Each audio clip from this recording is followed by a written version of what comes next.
마가복음 2장 13절에서 17절까지 저와 여러분 우리 한 목소리로 함께 봉독하겠습니다. 시작. 예수께서 다시 바닷가에 나가심에 큰 무리가 나왔거늘 예수께서 그들을 가르치시니라. 또 지나가시다가 알페오의 아들 레위가 세관에 앉아 있는 것을 보시고 그에게 이르시되 나를 따르라 하시니 일어나 따르니라.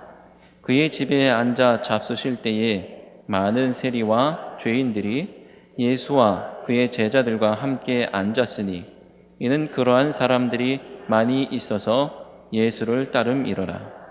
바리새인의 서기관들이 예수께서 죄인 및 세리들과 함께 잡수시는 것을 보고 그의 제자들에게 이르되 어찌하여 세리 및 죄인들과 함께 먹는가? 예수께서 들으시고 그들에게 이르시되 건강한 자에게는 의사가 쓸데없고 병든 자라야 쓸데있느니라. 나는 의인을 부르러 온 것이 아니요 죄인을 부르러 왔노라 하시니라. 아멘. 할렐루야. 성도님들과 식사할 기회가 가끔 있습니다. 또 어떤 성도님들은 또 식사 대접을 해주시기 때문에 함께 식사할 기회가 있고요. 또 뭐 특별히 속회 식구들 그리고 교회 사무실 식구들 함께 모여서 식사하다 보면 여러분들이 함께 식사하시게 되지요. 자, 그럴 때 가끔 이해할 수 없는 행동을 하시는 분들이 계십니다. 제 앞에 앉기 싫다는 거예요. 대접하시는데도 불구하고 제 앞에 안 앉겠다고 그러시는 거예요. 뭐 저만 그런 게 아니고요. 아마 많은 목사님들이 그런 경험을 하실 겁니다. 아마 뭐 부담스러워서 그러시겠죠. 밥이 코로 들어가는지 입으로 들어가는지 잘 모르겠다고 그러시면서 이 앞자리 안 앉겠다고 그러시는 거예요. 자, 그래서 좀 우리 담임 목사님 같은 경우는요, 우왕좌왕하게 되니까 식사할 때마다 꼭 자리를 배정해 주십니다. 김 목사 여기 앉고 이 권사님 여기 앉으시고 전도사님들 여기 앉으시고 이렇게 배정을 해주시면 그런 우왕좌왕하는 모습들이 신속하게 정리가 되죠. 자, 오늘 말씀 보니까요, 오늘 본문에도요, 식사 자리 이야기가 나오고 있습니다. 자, 그런데 목사님도 아니고 담임 목사님도 아니고요, 예수님과 함께하는 식사 자리. 자, 그래서 저는 갑자기 이제 궁금해지는 거죠.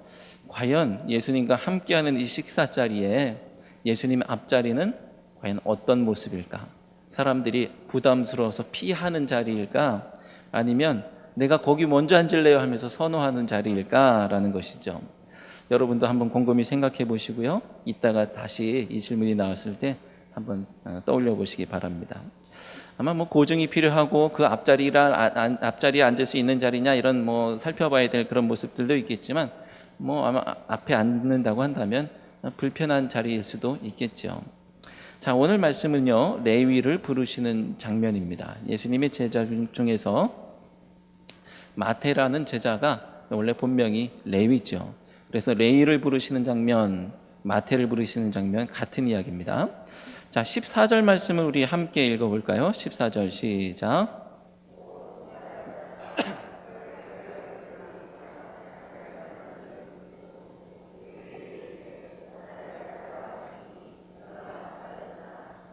아멘. 자, 사실 이 레위를 부르시는 장면, 이 마태를 부르시는 장면은요, 공관복음서 모두에 등장하는 이야기입니다. 마태복음, 마가복음, 누가복음. 이 공관복음이라고 부르는 이 세 복음서에 모두 등장하는데요. 여기서 주목할 점이 있는데 예수님이 12제자, 12명의 제자가 있다고 우리가 알고 있죠. 그런데 이 12명 중에서요, 따로 이렇게 부르시는 장면이 공관복음 안에서는요, 처음 부르셨던 네 제자, 베드로라고 하는 시몬 있죠. 시몬과 그의 형제 안드레, 그리고 세베대의 아들들 야고보와 요한이라고 하는 이 네 명을 특별히 부르시는 장면 외에는요, 바로 오늘 마태라고 하는 이 레위를 부르시는 장면이 유일하게 등장하는 이야기입니다. 자, 왜 유독 이 레위를 부르시는 이야기가 따로 떼어져서 이렇게 등장하는 것일까 궁금한데요. 그 이유를 잘 보니까 이유가 하나 있는데 그것이 바로 레위의 직업이 세리였기 때문입니다. 세리였기 때문에. 자, 14절에도 그렇게 말씀하고 있죠. 레위가 세관에 앉아 있는 것을 보셨다 이렇게 말씀하죠. 세관에 앉아 있는 세리를 말하는 거예요. 또 특별히 마태복음에서는요, 이 12제자의 명단을 쭉 열거하고 있을 때에 다른 사람들은 뭐 누구의 형제, 누구의 아들 이렇게 표현하지만 마태에 대해서는요, 세리 마태라고 분명하게 못 받고 있는 것을 보게 되는 것이죠. 자, 그렇기 때문에 마태, 레위에 대한 설명으로서 이 사람은 세리다라는 것은 그를 설명하는 아주 중요한 특징이라는 것이죠. 자, 예수님께서 세리마저도 제자로 부르셨다. 예수님께서 당시 사람들에게 아주 멸시받고 사람들이 싫어하는 이 세리를 제자로 부르셨다라는 것은요, 당시 사람들에게 아주 커다란 의미로 들리게 되는 겁니다. 우리에게는 뭐 별거 아닌 것처럼 지나가는 말씀일 수 있을지 모르지만 당시 사람들에게는 아주 큰 의미가 되는 것이죠. 자, 아무도 상종하지 않던 세리를 상대하시고 심지어 제자로 부르셨다는 것은요, 예수님이 앞으로 모으시는, 그리고 예수님 앞으로 모여들었던 이 사람들의 성격이 어떤 것이냐라는 것을 알 수 있게 해주고요. 그리고 예수님께서 이루시고자 하는 공동체, 그것이 어떤 것이냐, 그리고 예수님께서 이루시고자 하는 이 하나님 나라가 어떤 나라인가라는 그 특징을 엿볼 수 있는 아주 중요한 사건이었다라는 것입니다. 자, 이 와중에 예수님은 삭개오를 부르셨듯이요, 오늘 이 레위의 집에 들어가셔서 함께 식사하시는 모습을 보게 됩니다. 자, 15절은 이렇게 시작하죠. 그의 집에 앉아 잡수실 때에. 자, 그런데 그 이후의 풍경들이 예사롭지가 않습니다. 우리 15절을 함께 읽어보겠습니다. 시작.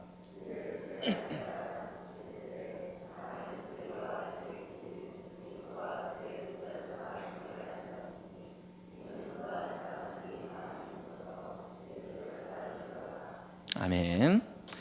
자, 우리는 아무렇지도 않게 흘려보냈을 법한 오늘 말씀, 근데 당시 사람들에게는요, 예사롭지 않은 말씀이었습니다.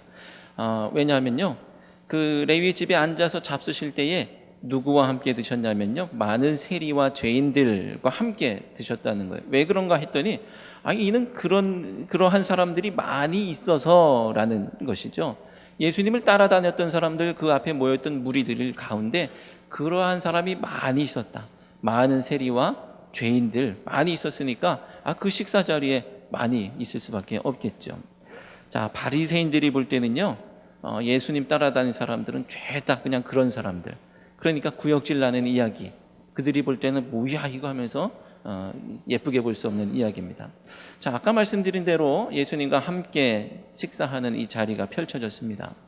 자, 예수님의 앞자리는 앉기를 주저하는 자리일까요? 아니면 앉고 싶어서 안달이 나는 자리였을까요? 사실 정답은 우리가 모르죠. 사람마다 다 취향이 다르고 나는 앉고 싶어, 나는 부담돼 이렇게 생각하실 수도 있겠지만 오늘날 우리의 정서, 많은 분들이 그렇게 말씀하시는 것처럼 부담돼 라고 생각한다고 한다면, 분명히 그 예수님 앞자리에 내가 앉지 않으려고 한다면 다른 사람 앞자리에 내가 분명히 앉아야 되는 거예요. 그죠? 내 앞자리에 담임 목사님을 피해서 제 앞으로 오시는 분도 계시고, 제 앞을 피해서 다른 권사님 앞으로 가시는 분도 계시고, 그렇죠. 누군가 앞에서는 먹어야 된다는 말이죠. 자, 근데 조건이 있어요. 자, 예수님이 너무나 부담스러워서 내가 그 앞에 앉기 싫어, 불편해. 그러면 다른 사람 앞에 앉았는데 그 사람은 좀 편해야 될 거 아니겠어요? 그 사람도 불편하고 이 사람도 불편하고 저 사람도 같이 먹으면 속이 체할 것 같고, 그러면 그 식사 자리에 함께 할 수가 없는 거예요. 함께 식사하거나 함께 생활하거나 함께 무언가를 하기 위해서 함께 의기투합해 나갈 수가 없다라는 것이죠. 자, 한 사람의 세리가 있다고 치면요, 한 사람의 세리가 있는데 그 사람이 예수님 앞자리가 부담돼 가지고 피해서 죄인 앞에 앉았어요. 자, 그러면은 어땠을까? 어떤 죄인이 있습니다. 그런데 이 사람이 예수님 앞자리가 너무 부담돼서 피해 가지고 다른 세리 앞에 앉았어요. 그래서 식사를 합니다. 어땠을까라는 것이죠. 자, 결론부터 말씀드리면 일반적인 상황이라고 한다면 도무지 함께 식사할 수가 없는 상황입니다. 불편하고 속이 거북하고 소화가 안 되는 그런 함께 식사할 수 없는 사람들이 바로 죄인과 세리였던 것이죠. 왜냐하면요, 우리 눈에는 죄인이나 세리나 다 비슷한 부류 아닌가라고 생각되실지 모르겠지만 그들 사이에서는요, 그들은 서로 섞일 수 없는 물과 기름 같은 존재였던 것입니다. 자, 왜 그럴까 한번 살펴봅니다. 자, 우리가 잘 알고 있는 주님께서 가르쳐 주신 기도, 주님의 기도라고 하고 주님의 기도, 주님 주기도문이라고도 하죠.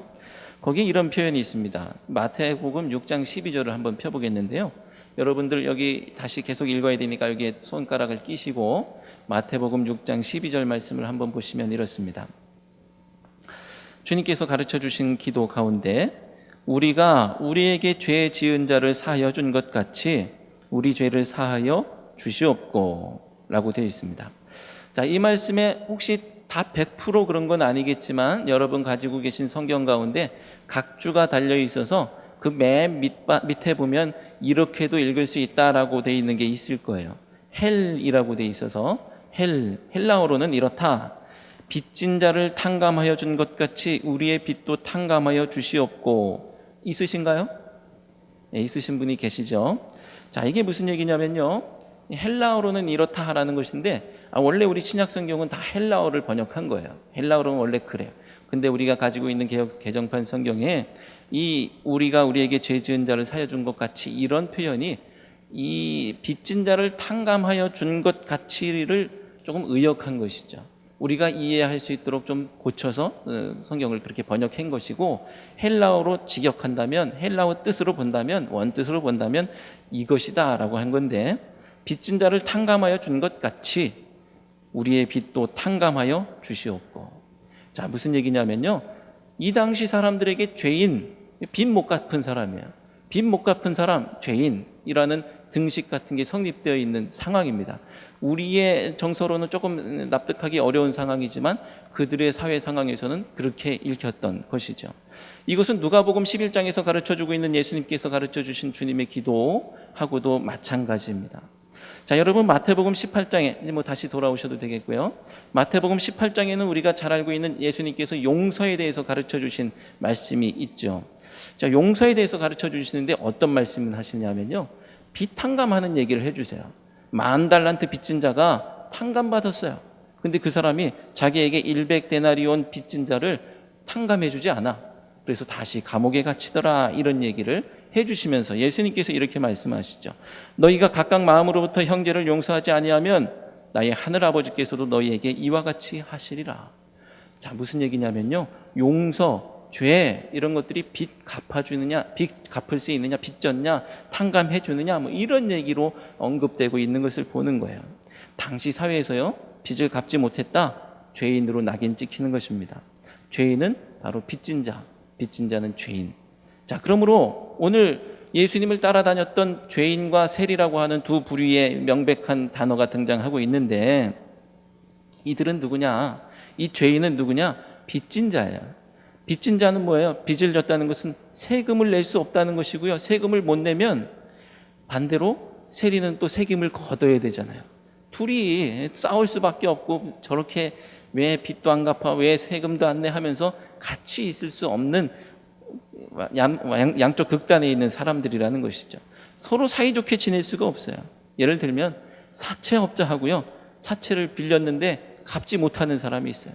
이 둘이 함께 식사하는데 이 밥이 넘어가겠습니까? 밥이 안 넘어가죠. 둘이 절대로 함께 식사할 수 있는 사이가 아니에요. 오늘 말씀에서 놀랄 일은요, 사람들이 바리새인의 서기관들이 예수님 앞에 나와서 깜짝 놀라고 있는 모습, 어떻게 저럴 수 있는가라고 하는 모습이 뭐냐면요, 예수님께서 죄인과 세리와 함께 식사하신다는 것이잖아요. 근데 정말 놀랄 일은요, 여기서 세리와 죄인이 함께 식사하고 있다는 거예요. 예수님이 함께 식사하는 게 아니라 세리와 죄인이 함께 식사하고 있는 이 사건, 이것이 아주 놀랄 일인 것이죠. 자, 이런 일들이 어떻게 가능하느냐? 예수 공동체의 이 어색한 동거 같은 이 식탁이 천국 식사 자리가 되는 이유가 무엇이냐? 세리와 죄인이 함께 식사해도 전혀 불편하지 않고 함께 먹을 수 있는 게 어떻게 가능하냐? 이것은요, 예수님 앞이기 때문에 가능한 줄로 믿습니다. 예수님 앞에 나오고 예수님 앞에 나와서 말씀을 배우고 듣고 천국 복음을 듣다 보니까 그 사람들이 변화되는 거예요. 그러니까 세리가 죄인을 봐도 죄인이 세리를 봐도 예쁘게 볼 수 있고요, 온화하게 볼 수가 있는 겁니다. 자, 레위를 부르시는 이야기는 공간복음 모두에 등장하고 있다고 말씀드렸어요. 자, 그런데 마가복음에서는요, 이 단락이 좀 독특하게 시작되고 있는데, 마가복음에서 이 다른 복음에 나오고 있는 똑같은 이야기가 어떻게 독특하게 시작되고 있느냐 하면 이 바닷가로부터 시작되고 있는 거예요. 예수께서 다시 바닷가에 나가심에, 이 바닷가의 이야기로부터 시작하고 있습니다. 자, 그렇다면 레위를 부르시는 장면의 이 똑같은 이야기가 마가복음에 나왔다고 한다면 마가복음에서 이 이야기를 독특하게 핵심적으로 마가가 전하고자 하는 이야기를 들으려고 한다면 바닷가에 대한 이해, 이 마가복음에서 바닷가가 어떤 곳이냐라는 것을 이해하는 것이 첫째죠. 자, 마가복음에서 바닷가라는 곳이 어떤 곳이냐? 거긴요, 제자들을 부르시고 또 예수님을 따르는 사람들이 모이는 곳이고요. 그리고 방해받지 않고 예수님께서 가르치셨던 곳, 그리고 예수님 앞에 나왔던 이 무리들을 조직하셨던 곳입니다. 그래서 바닷가에서 예수님 앞에 모인 사람들이 완전 무결한 천국 공동체는 아니라 할지라도요, 바닷가는 최소한 천국 공동체는 이런 곳이다라고 하는 이 세상과 다른 새로운 공동체의 청사진을 볼 수 있는 곳인 것이죠. 거기에 모여들었던 사람들의 모습을 통해서 천국은 이런 곳이 아닐까라는 것을 엿볼 수 있다는 거예요. 자, 예수님 앞에 모였던 사람들, 그 무리들 중에 세리와 죄인의 모습을 통해서 확인할 수 있듯이 예수님 앞에 나오면 이전에 중요하게 생각했던 것들이 중요하지 않은 거예요.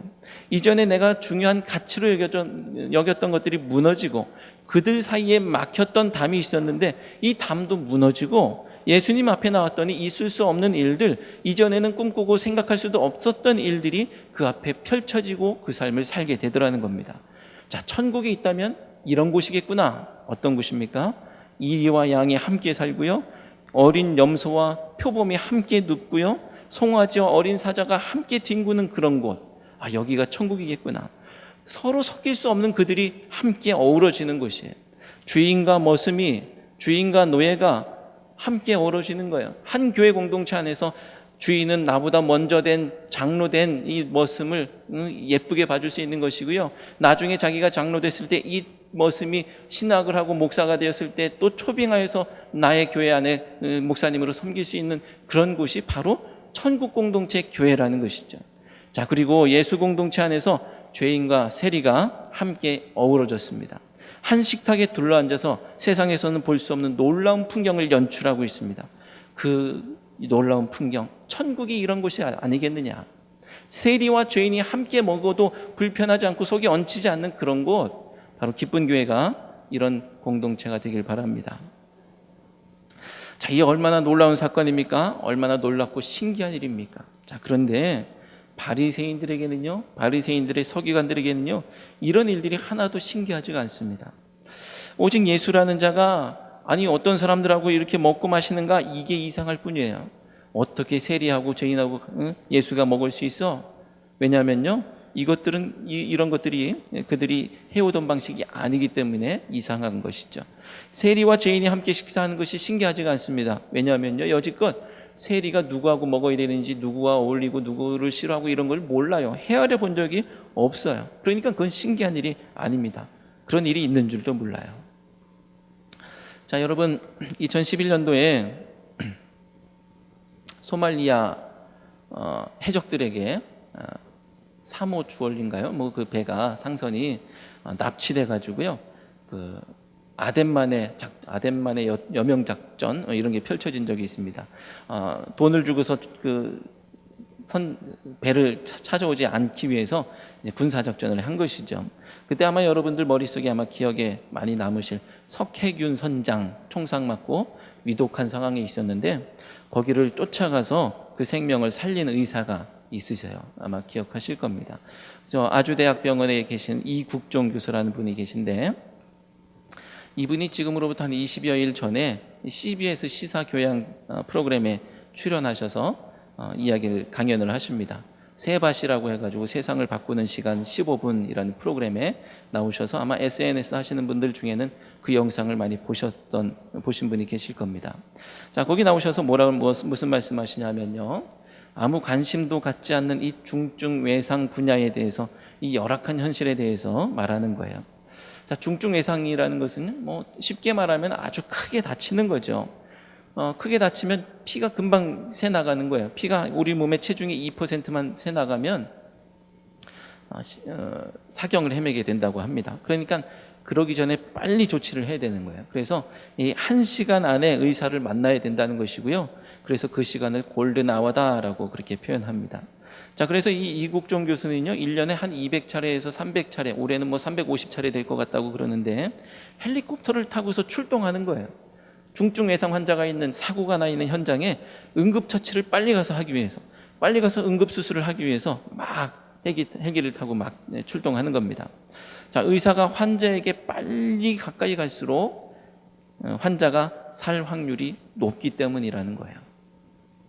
병원에서 기다리면 오는 사이에 죽는 거예요. 그래서 뭐 앰뷸런스를 갖다가 달리는 관이다라고 표현한다고 그렇게 말하더라고요. 자, 중증 외상은요, 개발도상국 이상의 국가에서 40대 이상 사망 원인 1위라고 합니다. 그리고 중증 외상을 경험한 사람들은요, 대부분 사회적으로 멸시받는 직업을 가지고 있는 사람들, 가난한 사람들의 확률이 90% 이상이라고 합니다. 가난한 사람들이 더 쉽게 다치고 더 쉽게 죽는 것이죠. 자, 하지만 사회적으로 별 관심이 없다 그래요. 사회적으로 별 관심이 없다. 왜냐하면 사회에 유력한 사람들이 이 중증 외상으로 죽는 일이 별로 없기 때문에, 또 사회의 의견을 이끌어 나가는, 선도하는 사람들이 이 중증 외상으로 죽는 일이 별로 없기 때문에 공론화되거나 이게 시급한 일로 여겨지지 않는다는 것이죠. 다른 질병은 남녀노소 또는 뭐 빈부격차를 구분하지 않고 그렇게 찾아와서 그렇게 다치고 죽고 뭐 하는 그런 일들이 있으니까 뭐 관심이 많이 있겠지만, 중증 외상은 돈 많은 사람들이 경험하기 어렵기 때문에 헤아려 본 적이 없다는 거예요. 뭐 어떤 일이 있는지 사회적으로 헤아려 본 적이 없다는 거예요. 자, 그래서 이국종 교수가 이렇게 자신에게 있는 편견, 그리고 헬리콥터에 대한 민원, 이것에 대해서 들으면서 기운이 빠진다라고 합니다. 자, 사람들이 뭐라고 하느냐 하면요, 유난 떤다, 오버한다, 자기가 저거 다 쇼하는 거 아니냐? 왜 무슨 의사가 헬리콥터를 타고 다녀? 아주대 출신에게 무슨 선한 게 있겠어? 또 헬리콥터 바람 때문에 이 내 김밥에 모래 들어갔어, 이 책임져. 그리고 주택가에 헬기 소음 못 참겠다, 이런 겁니다. 자, 바리새인들의 서기관들이 예수님께서 죄인과 세리들과 함께 식사하시는 것을 보고 예수님의 제자들에게 가서 따집니다. 어찌하여 세리 및 죄인들과 함께 먹는가? 저는 이 말씀을 읽으면서 이국종 교수를 향한 사람들의 비아냥이 떠올랐어요. 바리새인들의 서기관들에게 세리와 죄인들, 그들의 삶과 영혼의 문제를 생각해 본 적도 없고 관심 가져본 적도 없고 그저 더럽고 귀찮은 존재일 뿐입니다. 예수님의 모습이 그저 쇼하고 있네, 이런 모습으로 그들에게 느껴질 수도 있는 거예요.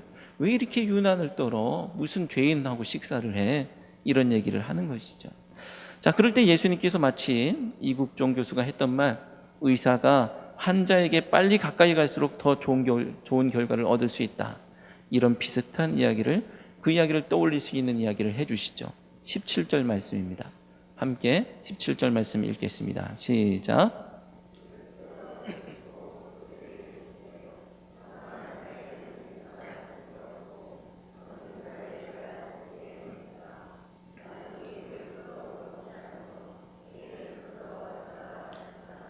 아멘. 너희들은 중증 외상이 아니니까 너희들 아플 때 헬기 타고 갈 이유는 없을 거야. 근데 이 사람들은 중증 외상이야. 내가 헬기 타고 가야 돼. 자, 하나님의 나라는요, 건강한 자가 이해할 수 없는 나라, 그리고 바리새인의 서기관들이 이해할 수 없는 나라, 로마의 복음, 황제의 복음에 만족한 사람들이 이해할 수 없는 나라, 고상하고 배부른 사람들이 이해할 수 없는 나라입니다. 결코 그들의 나라가 아니죠. 하나님의 나라는 예수님 앞에 나온 사람들의 나라입니다. 오늘 내가 죽을 수밖에 없는 중증 외상 환자라는 사실을 알고 예수님만이 나를 고칠 수 있는 분이시라는 것을 기억하시기 바랍니다. 그분이 저 높은 보좌에 근엄하게 앉아 계신 것이 아니고요, 마일 구유를 통해서 우리에게 가까이 오셨듯이 지금 레위의 집에, 그리고 나의 심령 속에 헬리콥터를 타고 가까이 오셔서 의사가 되어주시는 줄로 믿습니다. 예수 공동체는 죄인들을 살리시기 위해서 죄인들 한가운데로 뚫고 들어오신 예수님의 부르심 앞에 응답하고 자기의 삶을 뒤집어서 엎고 비록 세리라도 죄인과 함께하고 내가 비록 죄인이라도 세리와 함께 한 목적을 향해서 달려가는 공동체인 것입니다. 이것을 그 누가 이해할 수 있겠습니까?